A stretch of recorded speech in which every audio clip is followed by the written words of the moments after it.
Meditations for Every Day in the Year by Bishop Richard Challoner.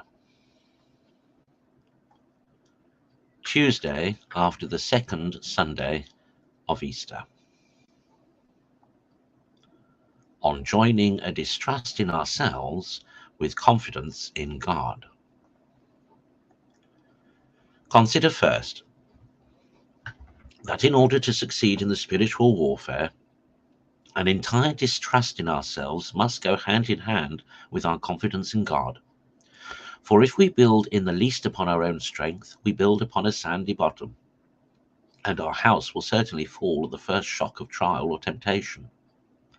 The wise man builds his house upon a rock, Matthew 7:24, and it is proof against all storms and floods.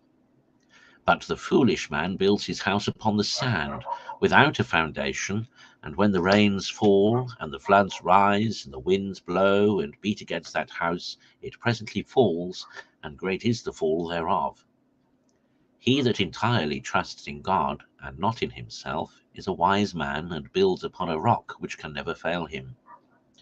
But he that puts the least confidence in himself is a foolish man, because the bottom he builds upon is mere sand that cannot support the least weight.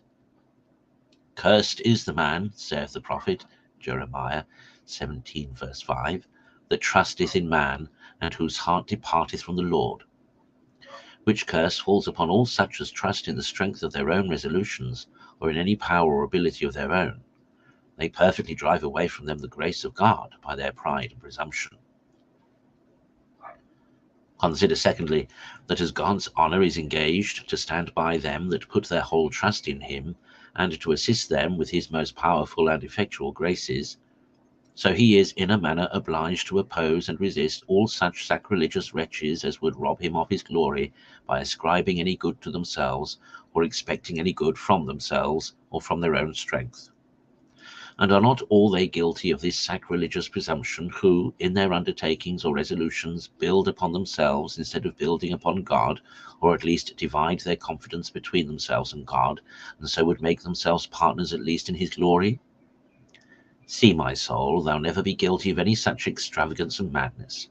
For what greater madness can there be than for mere weakness and nothing, a miserable sinful nothing, to presume of itself and of its own strength?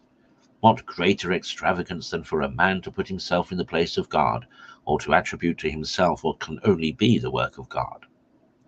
Good God, deliver us from any such extravagant madness.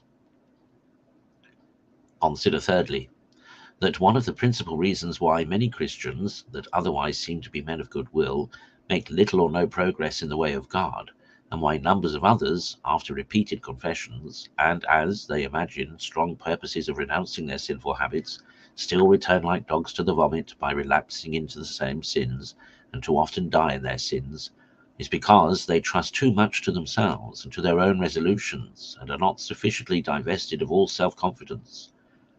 Alas, this evil is a mortal poison, which is apt to creep in imperceptibly, and to lie lurking in the midst of the soul, and to corrupt its very vitals. It makes it barren with regard to the bringing forth any true fruit to God, either in itself or in others, and fruitful in nothing but in weeds that are only fit for the fire. My soul, examine well thyself, and see if this unhappy self-confidence has no share in thy enterprise.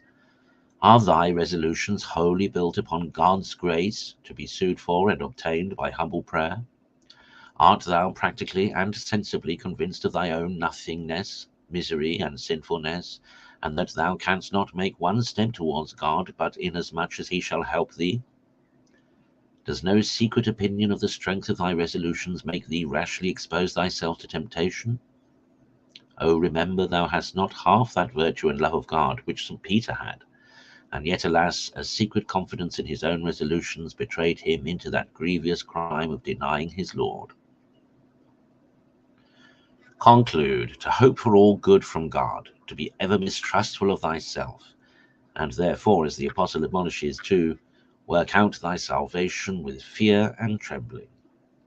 Philippians 2:12.